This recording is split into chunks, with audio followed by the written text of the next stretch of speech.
अस्सलाम वालेकुम। आज की वीडियो में हम करेंगे एक्सरसाइज 8B। ये है जी mathematics book 2D2 7th edition जो न्यू एडिशन आया है उसकी एक्सरसाइज है ये। और इसका हम करेंगे जी क्वेश्चन नंबर 3, 4 एंड 5। ठीक है। तो और इससे जो पिछले क्वेश्चंस हैं वो मैं अपनी पिछली वीडियोस में करवा चुकी हूँ, उसका लिंक मैं डिस्क्रिप्शन में दे दूंगी, आप वहां से देख लीजिएगा। और अगर अभी तक आपने मेरा चैनल सब्सक्राइब नहीं किया तो उसको सब्सक्राइब कर दीजिए और बेल आइकन को लाजमी प्रेस कीजिएगा ताकि आपको न्यू आने वाली वीडियोस के बारे में पता चल सके। तो स्टार्ट करते हैं जी। हमारे पास गिवन है जी, क्वेश्चन है कि गिवन दैट कोऑर्डिनेटर्स, ये जो दो कोऑर्डिनेटर हमारे पास गिवन है, इनका हमारे पास ये है कि ABCD ये वाली जो है, ठीक है, और दूसरी हमारे पास है जी ये वाली PQRS। ठीक है, दो हमारे पास कोऑर्डिनेटर्स हैं। हमने ये इधर ये भी हमारे पास गिवन है कि ये आपस में क्या सिमिलर हैं। ठीक है, सिमिलर हैं। अगर सिमिलर है इसका मतलब है कि इनके सारे एंगल्स भी इक्वल है और इनकी कोरस्पॉन्डिंग एंगल्स जो हैं, कोरस्पॉन्डिंग एंगल्स भी इनके इक्वल है और इनकी जो कोरस्पॉन्डिंग साइड जो है, उनकी जो रेशो है वो भी इनकी इक्वल है। ठीक है, तो हमने फाइंड क्या करना है, अननोन। इसमें हमने अननोन को फाइंड आउट करना है। तो सबसे पहले तो हम क्या कर लेते हैं, हमारे पास दो कोऑर्डिनेटर्स है ना, एक ABCD, ठीक है, सेम इसी शेप की है ना ये, तो फिर इसको भी हम ऐसे ही जो मतलब के इस तरह बना लेते हैं। ठीक है, मैं सेम यही वाली शेप बनाती हूँ, फिर उस हिसाब से हम ये लिख लेते हैं। ठीक है, तो ये हमारे पास आगे जो ऐसे है, देन ऐसे है, फिर ऐसे, देन ऐसे। ठीक है, ये कुछ इस तरह है। और ये हमारे पास है जी PQ है, यहाँ पे AB है तो फिर यहाँ पे PQ होना चाहिए। ठीक है, PQ, देन उसके बाद है हमारे पास CD, देन हमारे पास होगा यानी के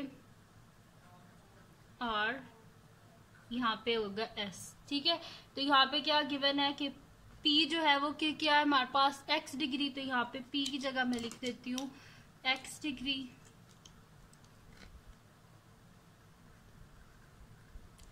फिर R जो है उस पे है Y डिग्री और RQ ये है हमारे पास। ठीक है, ये क्या है 7.2 सेंटीमीटर। और जो हमारे पास है ना PQ, वो हमारे पास है जी Z सेंटीमीटर। ठीक है जी, ये हो गया हमारे पास। अब कोऑर्डिनेटर जो है उसको मैंने सीधा कर लिया। ठीक है, अब क्या करना है जी, थोड़ी सी टेढ़ी हो गई है पर जो है वो जल्दी में। ठीक है, तो लेकिन ये जो है अब इसमें क्या है कि AB जो साइड है वो और ये जो है ये क्या है हमारे पास, इनकी जो रेशो होगी वो इनके इक्वल होगी। ठीक है, जो बाकी रिमेनिंग साइड है, ये वाला एंगल इस एंगल के इक्वल है, C जो एंगल C है वो एंगल R के इक्वल है, एंगल A एंगल P के इक्वल है, एंगल D एंगल S के इक्वल है। ठीक है जी, इसको मैंने क्या कर लिया, सीधा करके बना लिया। अब यहाँ पे सोल्यूशन स्टार्ट करते हैं हम। ठीक है, तो सोल्यूशन, अच्छा जी, अब इसमें हमने क्या करना है, सबसे पहले एंगल्स जो है उनको फाइंड आउट करते हैं। ये देखिए X है ना, अननोन है, उन्हीं को हमने फाइंड आउट करना है। X को Y को फाइंड आउट करना है हमने, और बाकी जो एंगल्स है उनको। ठीक है, तो इसमें हम क्या कर लेते हैं कि यहाँ पे हमने फाइंड आउट करना है जी, सबसे पहले जो X है इसको हमने फाइंड आउट करना है। ठीक है, X को हमने फाइंड आउट करना है, तो X फिर किसके इक्वल होगा, यहाँ पे A के इक्वल होगा ना। ये देखें P पे है ना, एंगल P पे है हमारे पास X। ठीक है, ये वाला जो है हमारे पास QPS, ये किसके इक्वल होगा हमारे पास, BAD के इक्वल होगा ना।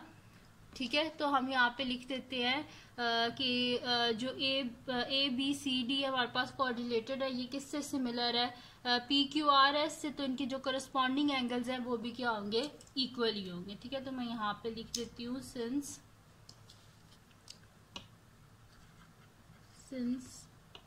Coordinator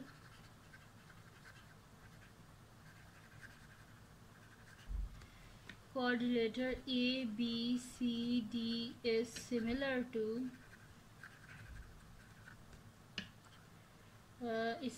to coordinator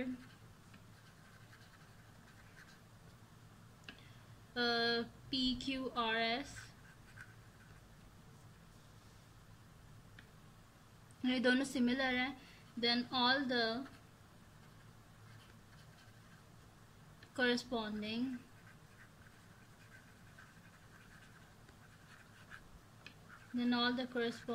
angles are equal।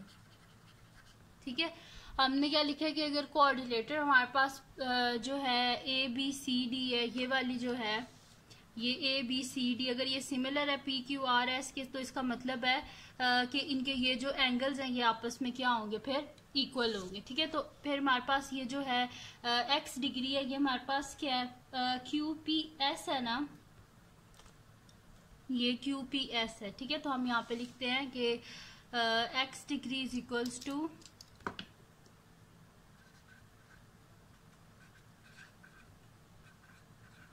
ठीक है, एंगल QPS के इक्वल है, और QPS किसके इक्वल है हमारे पास, ये देखें QPS ये सिमिलर किससे है, इससे है ना BAD से, तो हम यहाँ पे लिख देते हैं कि angle QPS is equals to angle BAD, और एंगल BAD हमारे पास क्या है 95 डिग्रीज, तो हमारे पास आ जाएगा angle QPS is equals to 95 degrees. और जो हमारे पास QPS है ये यहाँ पे क्या है, हमारे पास अननोन कौन सा x है, यानी कि x की वैल्यू हमारे पास आ गई है, और वो क्या है हमारे पास 95। ठीक है जी, x की वैल्यू हमारे पास आ गई है। अब हम क्या करते हैं कि नेक्स्ट जो हमारे पास अननोन जैसे कि y है, अब इस y की हमने वैल्यू फाइंड आउट करनी है, तो y फिर किसके इक्वल होगा, ये वाला जो y है ये यहाँ पे, ये जो c है यहाँ पे इसके इक्वल होगा, लेकिन जो c है ये भी अननोन है, तो सबसे पहले हम इसको फाइंड आउट कर लेते हैं। तो इसको जब फाइंड आउट हो जाएगा तो इसको फिर हम y के इक्वल रख लेंगे। ठीक है, तो हम यहाँ पे लिख लेते हैं कि अब हमने y को फाइंड आउट करना है। ठीक है, तो हम यहाँ पे लिख लेते हैं कि एंगल जो हमारे पास y डिग्री है ना वो किसके इक्वल है,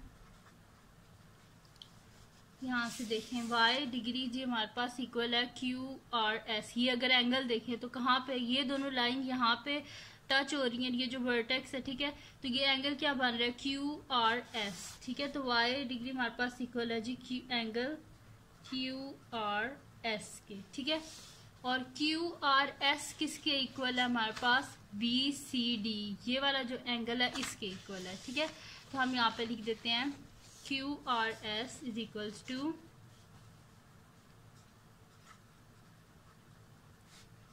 एंगल BCD। ठीक है, अब BCD जो है वो तो हमें पता ही नहीं है, तो सबसे पहले हम क्या कर लेते हैं BCD को फाइंड आउट कर लेते हैं। तो यानी कि ये हमने फाइंड आउट करना है। तो सम ऑफ एंगल्स ऑफ कोऑर्डिनेटर किसके इक्वल होता है, 360 डिग्री के इक्वल होता है, यानी कि कोऑर्डिनेटर के सारे जब एंगल्स का हम सम करते हैं ना तो हमारे पास इक्वल होता है 360 डिग्री के। ठीक है, तो मैं यहाँ पे सबको सम कर लेती हूँ, तो ये मेरे पास आ जाएगा जी। सबसे पहले मैं ऊपर लिख लेती हूँ कोऑर्डिनेटर ABCD in quadrilateral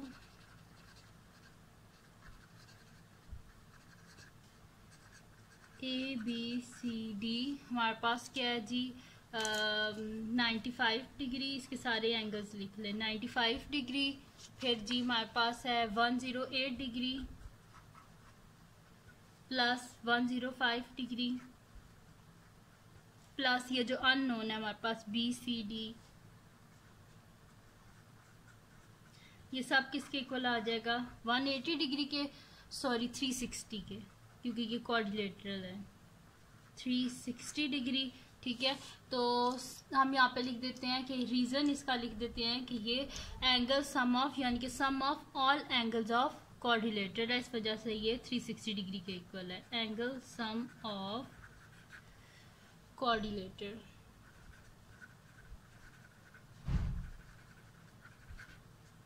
ठीक है, आप QUAD भी लिख लें तो भी ठीक है। ठीक है, अब इनको क्या कर लेते हैं, हम ऐड कर लेते हैं, तो ये हमारे पास क्या बन जाएगा 105 है प्लस हमारे पास है जी ये इसको हम कैलकुलेटर पे जल्दी से कर लेते हैं। तो हमारे पास आ जाएगा जी 95 प्लस 108 प्लस 105, तो ये हमारे पास आ रहा है जी 308। ठीक है, तो हम यहाँ पे लिख देते हैं 308 degree plus angle BCD is equals to 360 degree. हमें BCD की वैल्यू चाहिए, तो आप लिख देते हैं angle BCD is equals to, both side से 308 को माइनस कर दें तो 360 डिग्री माइनस 308, यानी कि angle BCD is equals to 360 में से 308 को आप माइनस करें तो 10 में से 8 गए 2 और 5 में से 0 गए तो 5, यानी कि 52 डिग्री। तो एंगल BCD हमारे पास क्या आ गया 52 डिग्री, और BCD हमारे पास किसके इक्वल था, हमारे पास एंगल QRS। ठीक है, यानी कि हम लिख देते हैं, अगर ये 52 डिग्री है तो हमने ऊपर लिखा था ना कि BCD किसके इक्वल है एंगल QRS के, तो हम फिर लिख देते हैं हमारे पास एंगल QRS जो है वो भी आ जाएगा 52 डिग्री। ठीक है, ये हमारे पास 52 डिग्री आ जाएगा, यानी कि, और QRS किसके इक्वल था हमारे पास Y के इक्वल था, यानी कि Y आ जाएगा हमारे पास 52। ठीक है, तो Y का आंसर हमारे पास आ गया। ठीक है, Y इज इक्वल्स टू 52, यानी कि पहले या फिर आप इस तरह लिख लें कि Y degree is equals to 52 degree, फिर Y इज इक्वल्स टू 52। ठीक है, यानी कि ये जो अननोन था ना, यहाँ पे हमारे पास था 52 डिग्री का एंगल था ये। ठीक है, ये हमने फाइंड आउट कर लिया। अब इसकी हमने जो है ना और अननोन साइड फाइंड आउट करनी है। आप देखें यहाँ पे लिखा हुआ है XY, तो हमने फाइंड आउट कर लिया। अब ये जो Z है, इस Z को हमने फाइंड आउट करना है। तो Z को हम किस तरह फाइंड आउट करेंगे कि हम लोग कर लेते हैं जी कि हमारे पास आ जाएगा इसकी जो, अगर देखें ये हमारे पास क्या है सिमिलर है ना कोऑर्डिनेटर, अगर ये सिमिलर है तो इसका मतलब है कि इनकी जो रेशो है कोरस्पॉन्डिंग साइड की वो भी इक्वल ही होगी ना। तो हम यहाँ पे लिखते हैं कि सिंस हमारे पास जो है ABCD ये क्या है कोऑर्डिनेटर जो है ये सिमिलर है PQRS के, तो इसका मतलब है कि इनके ऑल जो कोरस्पॉन्डिंग साइड्स की जो रेशो है ना वो क्या होगी इक्वल होगी। तो हम यहाँ पे लिखते हैं सिंस क्वाड्रिलेटरल कौन सी है हमारे पास ABCD, एंड दूसरी कौन सी है हमारे पास इज सिमिलर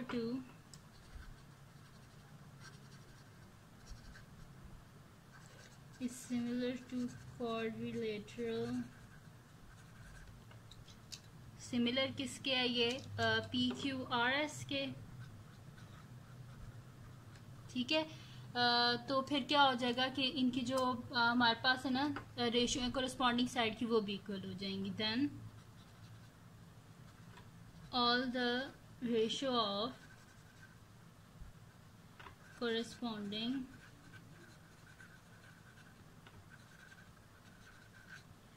साइड्स और इक्वल। फिर हमारे पास जो रेशियो है ना इनकी कोरस्पॉन्डिंग साइड की वो क्या हो जाएगी हमारे पास इक्वल हो जाएगी। ठीक है, तो अब हम क्या कर लेते हैं, एक और शीट ले लेते हैं जिसपे हम इसका आगे जो पार्ट है उसको हम सॉल्व कर लेते हैं। ठीक है, तो हम यहाँ पे लिखते हैं कि हमारे पास रेशियो फिर क्या बनेगी, वापस शेप्स पे आते हैं, कोऑर्डिनेटर जो है उस पर ही। ठीक है, तो यानी कि इसमें हमारे पास किन दोनों की रेशियो, अब अननोन कौन सी है हमारे पास और नोन कौन सी है। तो हम अननोन वाले ये है ना, देखें कि हमारे पास आ जाएगा AB और AB बाय PQ, ये हमारे पास इक्वल आ जाएगा, किसी के भी इक्वल रख दें इनके BCQR। ठीक है, तो हमारे पास अननोन की वैल्यू इजीली आ जाएगी। तो हम इसे लिख लेते हैं AB बाय ये वाली, देखिए सेम को रखना है, ये वाली साइड इसी साइड के साथ आपने रखनी है। ठीक है, तो AB बाय PQ, और जिसको आप रख रहे हैं ना न्यूमरेटर में, इस शेप की फिर सारी साइड्स आपने न्यूमरेटर यानी कि ऊपर वाली साइड पे लिखनी है, और इस शेप की फिर सारी साइड नीचे वाली। अगर इसको आप न्यूमरेटर में लिख रहे हैं तो फिर इसकी साइड सारी ऊपर होनी चाहिए। ठीक है, लेकिन मैं इसकी साइड सारी अभी ऊपर रख रही हूँ क्योंकि मैंने पहले AB लिख लिया। A B by P Q is equals to किसके होगा, ये हमारे पास कोई भी साइड, ये हमारे पास देखें ये दोनों नॉन है, ठीक है, तो नॉन के इक्वल ही रखें ताकि इजीली हमारे पास आंसर आ जाए, ठीक है। तो हम रख देते हैं B C by Q R, ठीक है। ये मैं अपनी पिछली वीडियो में बता चुकी हूँ कि हमारे पास जो रेशो होती है ना कोरेस्पॉन्डिंग साइड्स की, वो इक्वल होती है, यानी कि इन दोनों की रेशो इन दोनों के इक्वल होगी, क्योंकि ये तो यहाँ पे तो हमें गिवन ही नहीं है ना कि ये कितने सेंटीमीटर्स के या कुछ भी, तो हम इन दोनों को इसके इक्वल भी रख सकते हैं। अगर यहाँ पे कोई गिवन होती ना वैल्यू, तो इसके इक्वल भी रख के हम इजिली आंसर निकाल सकते थे, ठीक है। तो आप वैल्यूज लिख लेते हैं। तो हमारे पास क्या है, ए बी है जी हमारे पास 8 सेंटीमीटर, पी क्यू है हमारे पास जेड के इक्वल है, ये देखें पी क्यू जेड के इक्वल है, which is equals to B C जो है वो हमारे पास 12 है, क्यू आर है जी हमारे पास 7.2, ठीक है जी।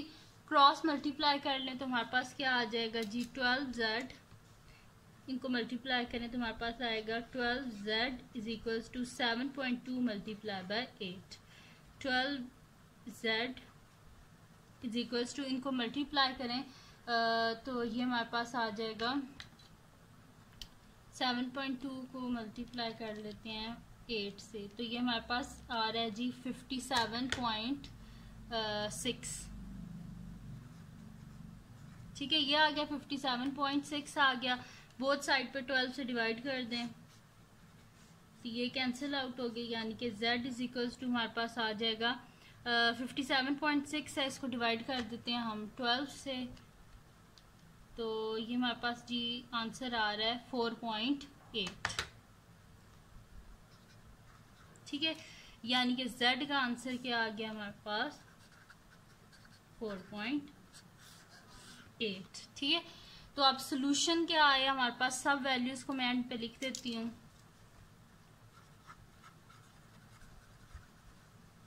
ठीक है। क्या आई थी जी, x की वैल्यू, फिर y की वैल्यू थी हमारे पास, फिर z की वैल्यू, ठीक है। तो x आया था जी हमारे पास 95, y आया है जी हमारे पास 52 और z आया है जी हमारे पास 4.8, ठीक है जी। तो हमने सारी वैल्यूज को फाइंड आउट कर लिया है x, y और z की, ठीक है। सारी वैल्यूज आ गई हमारे पास। अब क्या करते हैं, हम इसका नेक्स्ट क्वेश्चन कर लेते हैं, जो कि हमारे पास है क्वेश्चन नंबर 4, ठीक है। तो ये थी जी, ये था क्वेश्चन नंबर 3, इजी सा ही था। इसमें बस एक ही कॉन्सेप्ट है, बार बार जो रिपीट हो रहा है कि अगर दो शेप्स आपस में सिमिलर हैं तो इसका मतलब है कि उनके कोरस्पॉन्डिंग एंगल्स और उनकी कोरस्पॉन्डिंग साइड्स भी क्या होंगी, आपस में इक्वली होंगी, ठीक है। तो ये चीज़ आपने बस अपने ध्यान में रखनी है, तो इजीली आप कर लेंगे।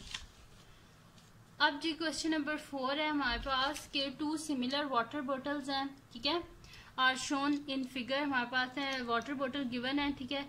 हमने इनमें अननोन की वैल्यूज को फाइंड आउट करना है, ठीक है। तो वो हम इजीली फाइंड आउट कर सकते हैं अननोन की वैल्यूज को, जिस तरह मैंने आपको पहले बताया था वैसे, ठीक है। तो स्टार्ट करते हैं इसको हम।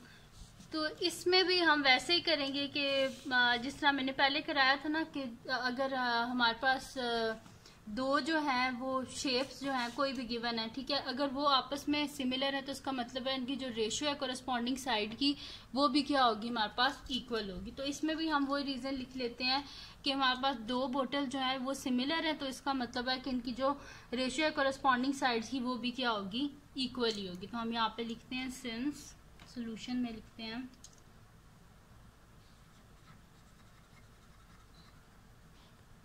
हम लिखते हैं कि since 2 water bottles are similar,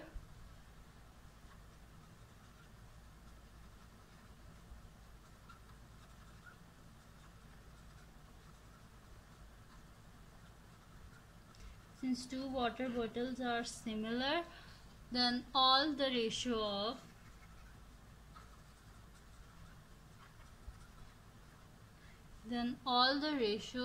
of corresponding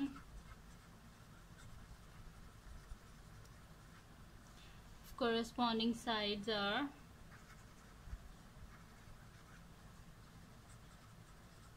ठीक है। तो हमारे पास क्या होगा, दो हमारे पास वाटर बॉटल्स हैं जो सिमिलर है, तो इसका मतलब है कि उनकी जो रेशियो है करस्पॉन्डिंग साइड्स की वो भी क्या होगी, इक्वल होगी। ठीक है, तो इसमें हमारे पास क्या आ जाएंगी जी, इनकी रेशियो ऑफ करस्पॉन्डिंग साइड्स, यानी कि आप देखें फिर ये हमारे पास इस तरह हो जाएगा कि ये देखें हमारे पास हो जाएगा x/10 is equals to y/3, नहीं पहले अगर हम ये लिख रहे हैं तो फिर इसके आगे, ठीक है, तो x/10 3/y 8/5, ठीक है, तो ये हमारे पास इक्वल हो जाएंगे।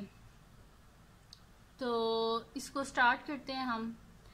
अब हम यहाँ पे लिख लेते हैं, या इनकी रेशियोज पहले लिख लें या किसी भी तरह कर लें, नोन से हमने इसको करना है। ठीक है, अब इसमें देखें, इसमें भी इनके जब हम रेशो करें तो इसमें भी एक अननोन आ रहा है, इनकी रेशो कर रहे हैं तो भी एक अननोन आ रहा है, लेकिन इसमें दोनों नोन है, यानी कि इससे हमने जो है ना इक्वल रख के ना तो हमने फाइंड आउट करना है। ठीक है, तो ये हमारे पास पहले जो है ना इन दोनों की जो रेशो है ना इसको इसके इक्वल रख लेते हैं जो नोन है। ठीक है, तो हमारे पास आ जाएगा x/10,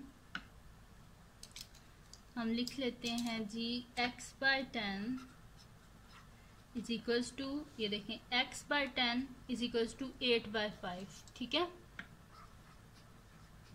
क्रॉस मल्टीप्लाई कर लें तो 5x is equals to 10 into 8, 5x is equals to 10 8 80, both side पे 5 से डिवाइड कर लें तो 5 और 5 कैंसिल आउट, एंड 5 1 5 एंड 5 6 30, तो x हमारे पास क्या आ गया जी 16। ठीक है, x का आंसर हमारे पास आ गया 16, यानी कि ये वाली जो साइड है ये कितने सेंटीमीटर की है, 16 सेंटीमीटर की। अब कौन सी अननोन रह गई, ये y रह गया, तो हम इसको कर देते हैं जी कि 3/y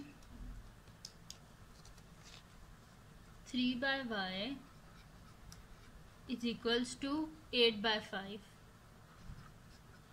ठीक है, 3/y इज इक्वल्स टू 8/5। जो अननोन है ना साइड, उनकी रेशो को हमने क्या कर दिया, नोन जो साइड्स हैं उनकी रेशो के इक्वल रख दिया। देखिए ये दोनों नोन है ना, इस वजह से ये जो अननोन वाली साइड थी इसको भी इसके इक्वल रखा है, और ये भी अननोन है इसको भी इसके इक्वल रख रहे हैं। ठीक है, क्रॉस मल्टीप्लाई कर दें, हमारे पास क्या आ जाएगा, y इंटू 8 क्या हो जाएगा हमारे पास, 8y is equals to 3 into 5, 8y is equals to 5 3 = 15।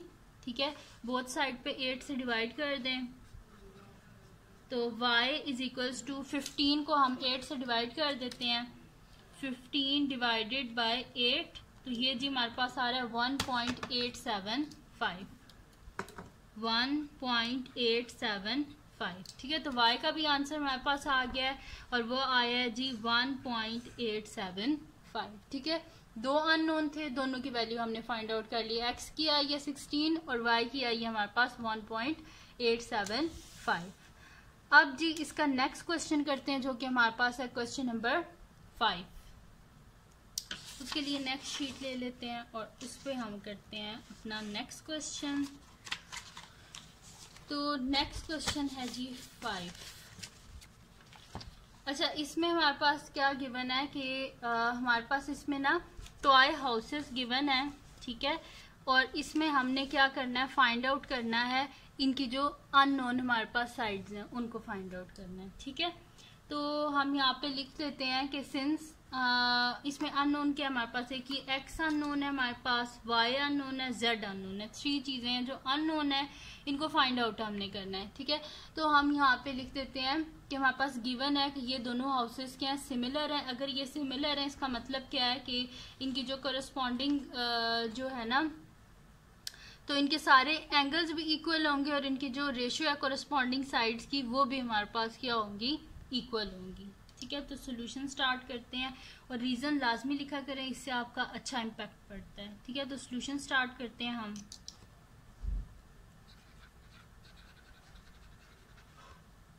हम यहाँ पे लिखते हैं कि सिंस हमारे पास क्या है कि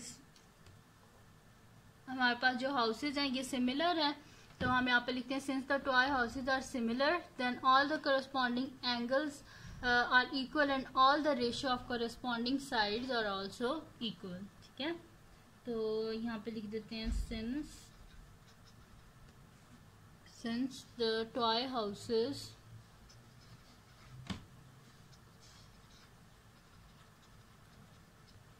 two toy houses are similar, then all the corresponding angles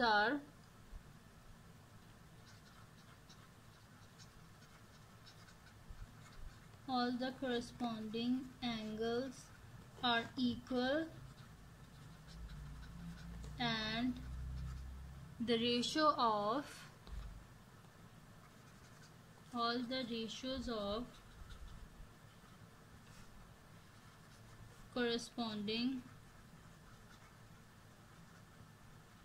sides are equal। ठीक है, दो ट्रायंगल हैं तो अगर वो सिमिलर हैं तो इसका मतलब है कि उनकी करस्पॉन्डिंग एंगल्स यानी कि ये जो एंगल्स हैं ये भी इक्वल होंगे। और दूसरा क्या चीज़ है, उनकी जो रेशियो है करस्पॉन्डिंग साइड की यानी कि इन दोनों की रेशियो इनके इक्वल होगी इस तरह। ठीक है, इनकी रेशियो जो है करस्पॉन्डिंग साइड की वो भी हमारे पास इक्वल होगी। ठीक है, तो इससे सबसे पहले तो हमारे पास x डिग्री तो सामने आ गया हमारे पास कि x डिग्री फिर किसके इक्वल हो जाएगा, 100 डिग्री के। तो हम लिख देते हैं कि x degree is equals to 100 degree, यानी कि x की वैल्यू क्या आ गई हमारे पास 100। x की वैल्यू आ गई। अब किसकी वैल्यू हमने फाइंड आउट करनी है, y की वैल्यू यहाँ से। ठीक है, तो फिर हम क्या कर लेते हैं कि आपने हमेशा अननोन को नोन रेशो के साथ इक्वल रखना है। देखें ये रेशो इसकी क्या आएगी, हमारे पास आएगा जी y by 180 is equal to 180 by 120। ठीक है, इन दोनों की जो रेशो है ये किसके इक्वल रखेंगे, इन दोनों के इक्वल, क्योंकि इसमें दोनों नोन है हमारे पास। ठीक है, तो इस वजह से हम लिख देते हैं कि y by 180 is equal to 180 by 120। ठीक है, तो हम यहाँ पे लिख देते हैं या नेक्स्ट शीट ही ले लेते हैं उस पर कर लेते हैं, क्योंकि फिर z को भी तो हमने फाइंड आउट करना है ना। तो हम इसमें लिख लेते हैं y by 180 is equals to, पहले इस वाले हाउस की लिखी है ना हमने ऊपर, तो फिर अब इसी के ऊपर आएगी 180 बाय 120। ठीक है, आप क्या करें कि इनको आप क्रॉस मल्टीप्लाई कर लें। ठीक है, तो ये हमारे पास क्या आ जाएगा,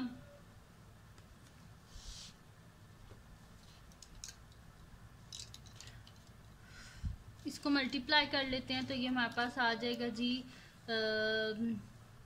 120y is equals to 180 multiply by 180। ठीक है, तो ये हमारे पास आ जाएगा 120y इज इक्वल्स टू हमारे पास आ जाएगा 180 को हम मल्टीप्लाई कर देते हैं 180 से, 180 मल्टीप्लाई बाय 180, तो ये हमारे पास आ रहा है जी 32400। हम यहाँ पे लिख देते हैं 32400। बोथ साइड पे आप क्या करें 120 से डिवाइड कर दें, ये 1 सा हो गया, यानी कि y इज इक्वल्स टू आ गया 32400 को डिवाइड कर दें आप 120 से, तो हमारे पास आंसर आ रहा है जी 270। तो y का आंसर क्या आ गया हमारे पास 270। ठीक है, y का आंसर आ गया हमारे पास। अब जी लास्ट हमारे पास रह गया a की, और वो क्या हमारे पास z। ठीक है, z की वैल्यू अब हमने फाइंड आउट करनी है। तो z के सिमिलर साइड कौन सी होगी, ये वाली इसके सिमिलर होगी। तो ये कितना है यहाँ पे, ये सारी साइड्स इक्वल होती है ना घर की चारों दीवारें। तो अगर ये 150 सेंटीमीटर का, ये भी 150 होगा, ये भी 150 होगा।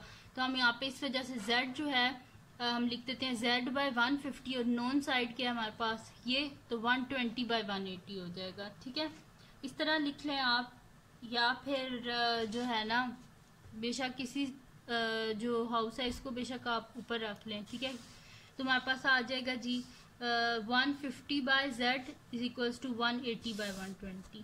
ठीक है, तो हम यहाँ पे लिख देते हैं कि 180, ये दोनों इक्वल होंगी ना हमारे पास। ये 150, ये भी 150 होगा। यहाँ पे मैं लिख देती हूँ 150, ये भी हो गया। ठीक है, तो हम लिख देते हैं 150/z इज इक्वल्स टू हमारे पास 180/120। ठीक है, तो इनको मल्टीप्लाई कर दें तो हमारे पास आ जाएगा जी 180z इज इक्वल्स टू, इन दोनों को मल्टीप्लाई कर दें 150 को 120 से। ठीक है, तो 180z is equals to 150 into 120, इनको मल्टीप्लाई कर देते हैं 150 इंटू 120। ठीक है, तो ये हमारे पास आ रहा है जी 18,000। तो यहाँ पे मैं लिख देती हूँ 18,000। आप ना मतलब कि इसको सिंपली मल्टीप्लाई कर देना, क्योंकि फिर मैं जब करूँगी तो मेरा बहुत ज़्यादा टाइम लग जाएगा और वीडियो फिर काफ़ी लंबी हो जाती है। बोथ साइड पे 180 से डिवाइड कर देंगे, कैंसिल आउट हो गया, 1 जा हो गया। तो यहाँ पे हमारे पास क्या हो जाएगा 180, 1 जा और आगे 2 0 है यानी कि 100। ठीक है, तो Z का आंसर क्या आ गया हमारे पास 100। सही है, तो तीन जो हमारे पास हमने फाइंड आउट करनी थी ना तीनों चीज़ें, वो हमने तीनों फाइंड आउट कर ली कि y हमारे पास 270 है, z हमारे पास 100 है और x हम पहले फाइंड आउट कर चुके थे, वो भी हमारे पास क्या है 100 ही है। ठीक है, तो मैं यहाँ पे लिख भी देती हूँ दोबारा कि x इज इक्वल्स टू 100 है हमारे पास। ठीक है, तो 3 फाइंड आउट करनी थी अननोन वैल्यूज और तीनों हमने फाइंड आउट कर लिया। ठीक है, x का आंसर भी 100 आया है, y का आंसर 270 आया और z का आंसर हमारे पास आया है 100। ठीक है जी, तो ये 3 चीज़ें हमने फाइंड आउट करनी थी, तीनों कर ली हैं। तो ये थी जी आज की वीडियो जिसमें मैंने आपको करवाया है क्वेश्चन नंबर 3, 4 और 5। तो अगर ये वीडियो आपको पसंद आई हो तो इसको लाइक कीजिएगा, मेरे चैनल को सब्सक्राइब कीजिएगा और बेल आइकन को लाजमी प्रेस कर दीजिएगा ताकि आपको न्यू आने वाली वीडियोस के बारे में पता चल सके।